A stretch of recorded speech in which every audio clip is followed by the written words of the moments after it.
Good morning, everybody. GM.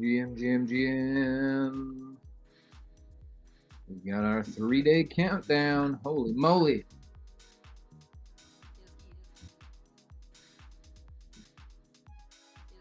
Pretty exciting. I only slept a few hours last night. So excited. Take it to a whole nother level. Tired of living small, tired of small paychecks, tired of a small outcome. Make something big.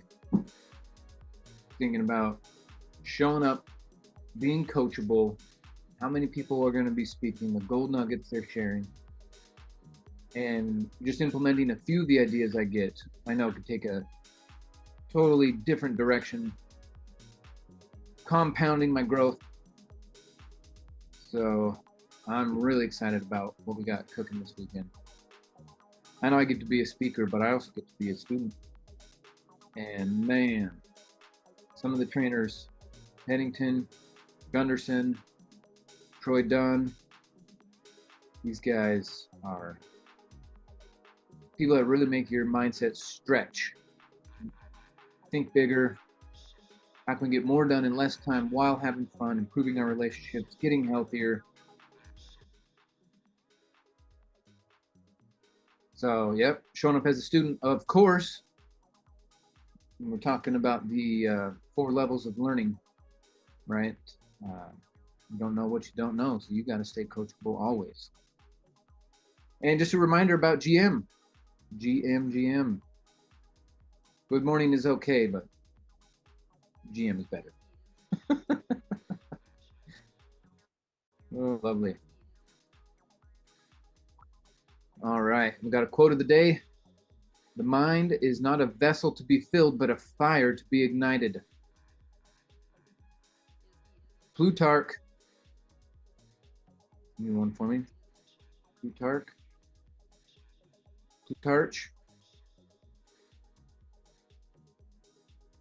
Anyway. Pretty sweet. Okay. What else? Where are we? Here we go. Yeah. Okay. Well, good morning, everyone. Welcome to Money Monday. We got 3 more days until we're at the E3 conference.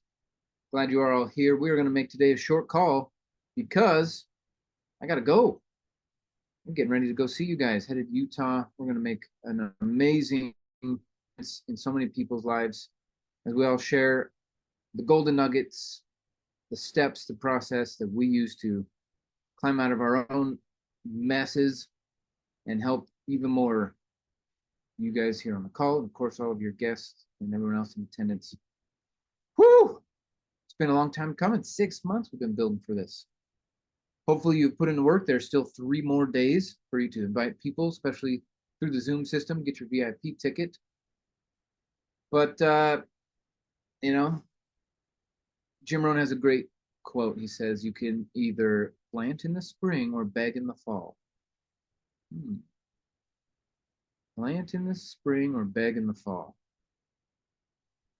Those are our only 2 options. What do you pick?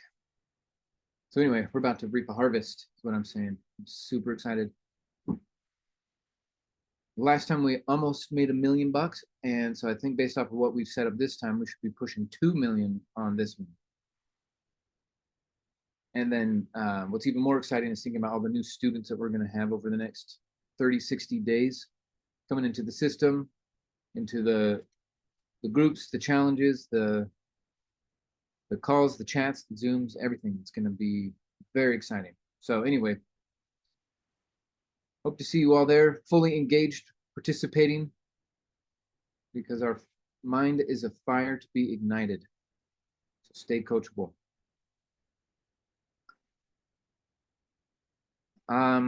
Yeah, other than making sure you register your guests, registering yourself, showing up early. The things are going to start at 7. Sorry, end at 7 Central Time, that is. Sorry, I got to get into Mountain Time mindset.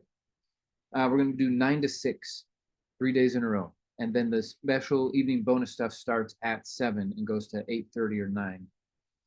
We're going to do the Q&A panel. We're going to do doing a Walk of Fame thing. Then there was something else, another breakout group that are happening in the evenings as well. So, yeah, we were just going over the invite link and the schedule. So anyway, when the conference is over and there are guests in the room, do your best to not rush out, but to actually soak it in and really think, I'm going to go back a different person. Now, for some of you, that'll be on a Zoom. Before you close it out, what's new? What are you going to implement that's going to be the term Renatus means refresh, renew, reinvigorate. So what's going to be the new thing? And when you go into a learning environment, something you need to do to prep your mind is you're going to ask two kinds of questions. To prime your thinking, to prime the searching mechanism that's in your brain to be of maximum use for you. The first question is, what do I already know about this? So, in an overarching sense, you're going to ask about the conference, but then with each speaker, as you're taking notes, you're going to ask, what do I already know about this? And it might be not much. And then the next question is, what do I need to know? And it's going to automatically laser focus your brain.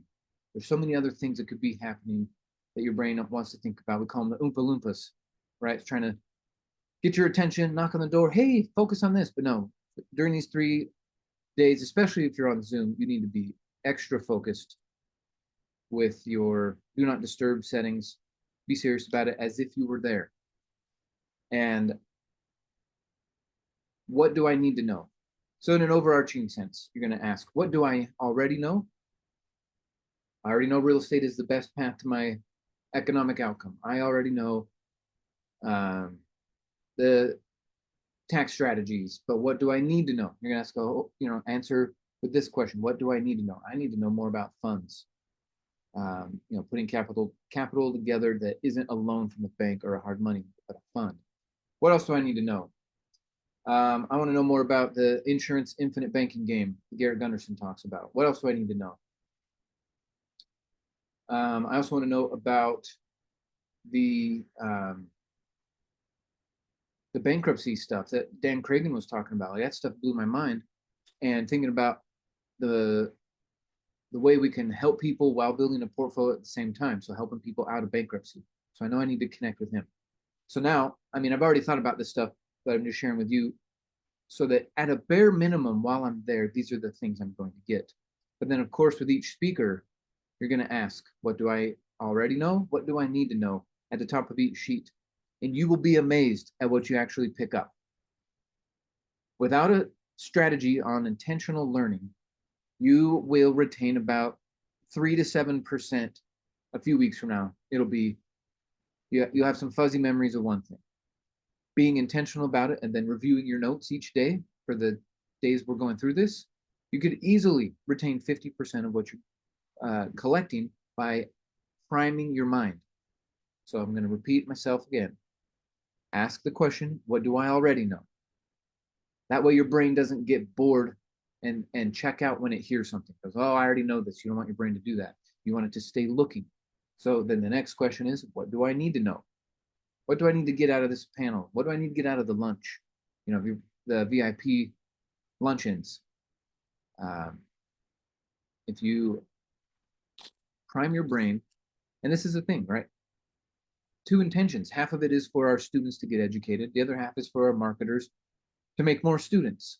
So if you're a marketer, then you're going to ask the same thing. What do I already know about this event? What do I need to know from a marketing perspective? Where are the times to, really focus with my guest? What do you need to know? You need to know how to pay for the classes. So when Richard Stock is speaking, he's going to go over the top 10 ways. So one thing you should absolutely do is make sure your guests are in the room ready, paying attention. So when Richard goes over all of it, All you have to do is ask your guest, so which one are you going to fund your program with? But of course, if you could memorize it, learn it, and then be able to share it with each customer, your sales are going to skyrocket. Being able to fund the training is probably the most showing people that we're the best is the easy part. Getting people to find the funding, right? Like it took me 6 months to find my money before I could pay for the cash combo. And so once I learned what Richard's going to be sharing, which we've covered a bunch too, but he's going to go in detail and he's going to do it in a way that makes everyone want to buy. That's the presentation for marketers right there. All right, let's see.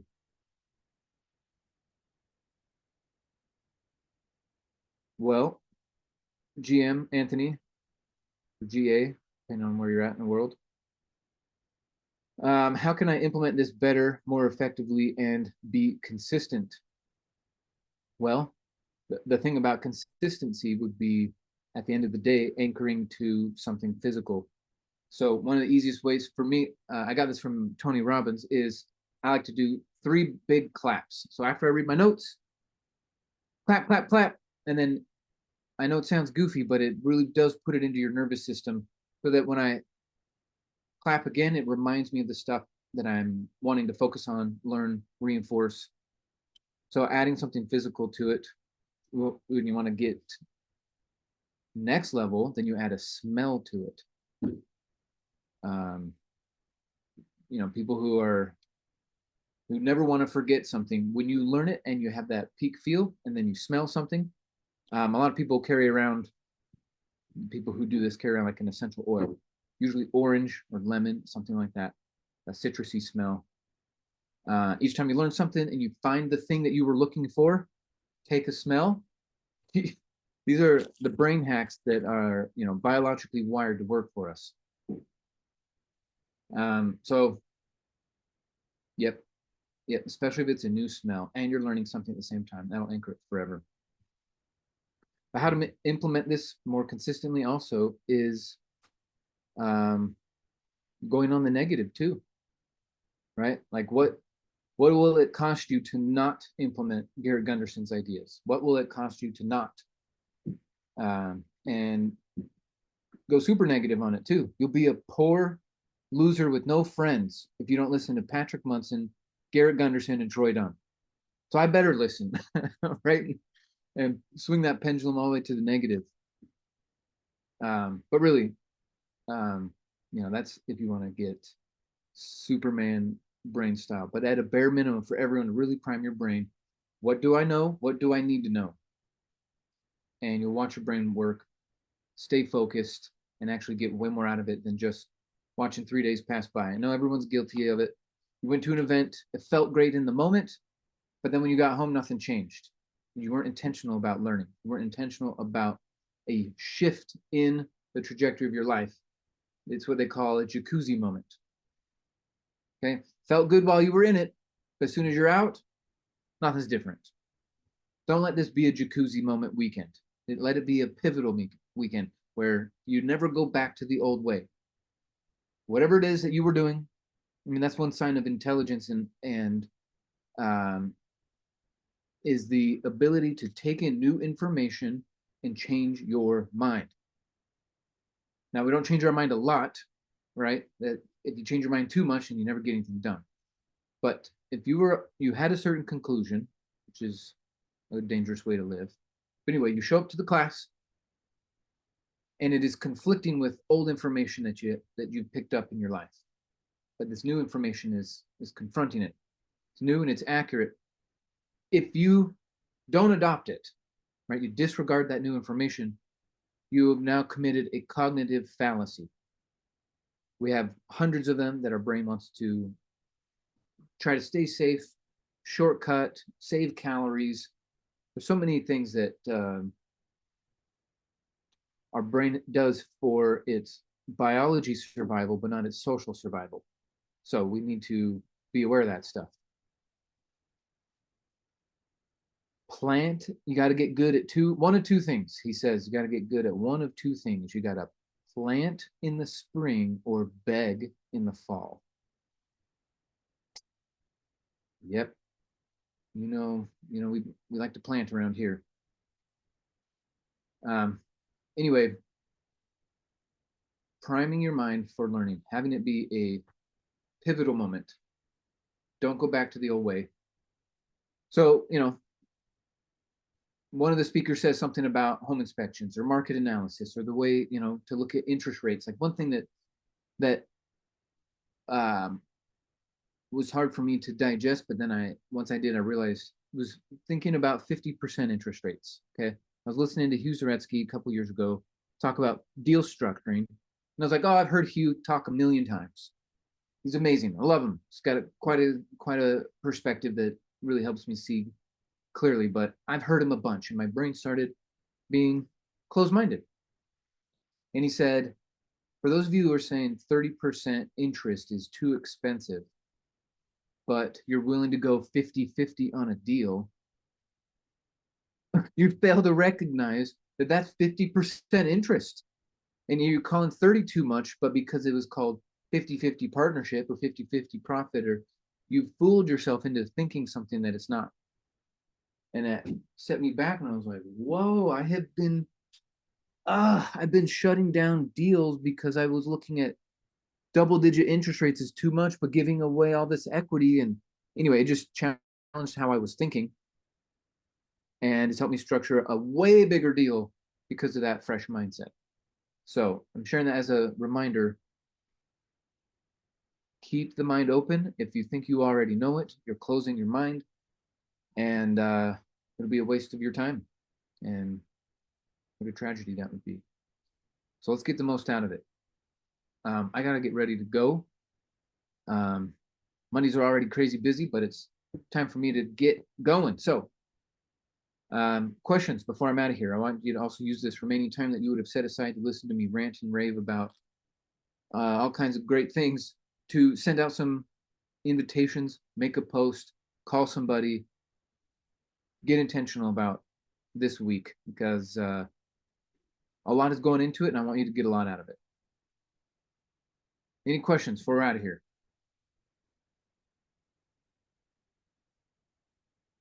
Yes, we're still planning on doing our Tuesday, Wednesday calls for sure.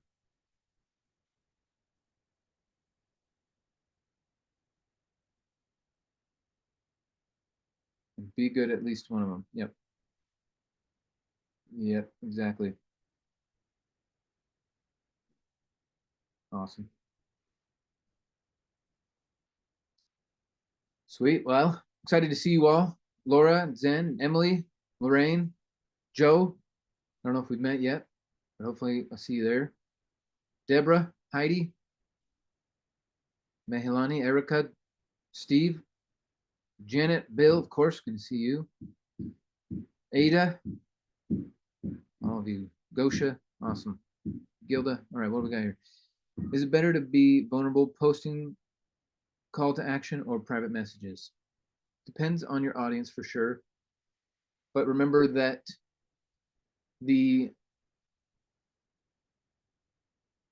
it's typical to always show, your best foot forward on the social media. I mean, people are, photoshopping every day. So to just put up another nice thing is going to be kind of lost in the crowd. If you really want to get a connection, people will reshare your posts the more connected they are to you. And so you should definitely open up, but make sure your call to action is in alignment with that vulnerable share. Don't just make it a generic, infomercial call to action at the end. But dude, it's that I'm sick and tired of being sick and tired kind of feel. I was in Nashville over the weekend, and the level of traffic that people do it, I've totally forgot. Right? If there's one car in front of me in my town, I'm like, why are the roads so full? Went to Nashville and like, holy moly. And people do it every day for minimum wage. We need to help more people. So be that lighthouse, be that lifesaver. We're on this amazing boat, chilling through the waves. We see people out there floating like crazy. You throw them a lifesaver. make sure that that lifesaver is attractive enough for them to want to reach for it, even though they're drowning, right? Yeah. Yeah, it's a beautiful spot. Plenty of deals, and we're going to scoop up a bunch out in Nashville. GM Michelle, did you got something to add to this call? How about you tell us the 4 core beliefs real quick before we get out of here? And okay. So the 4 core beliefs are, number 1, everyone needs Renatus. Or no, sorry. Renatus is the best income opportunity in the country. Number 2, everyone needs Renatus. 3, you're doing them a favor. And number 4, it's their loss if they say no. Yeah, that's what I'm talking about. Love it. Woo! Well, let's go make a difference. Remember that as we're having every conversation this week. And your energy will be so attractive. More business, more people, more relationships will come right to you. And let's do our best to get it all. Share it with the world. All right, everyone, have a fantastic journey. I'll see you in a few days. I'll see you tomorrow morning also, but in person. Mwah! Adios. Bye for now.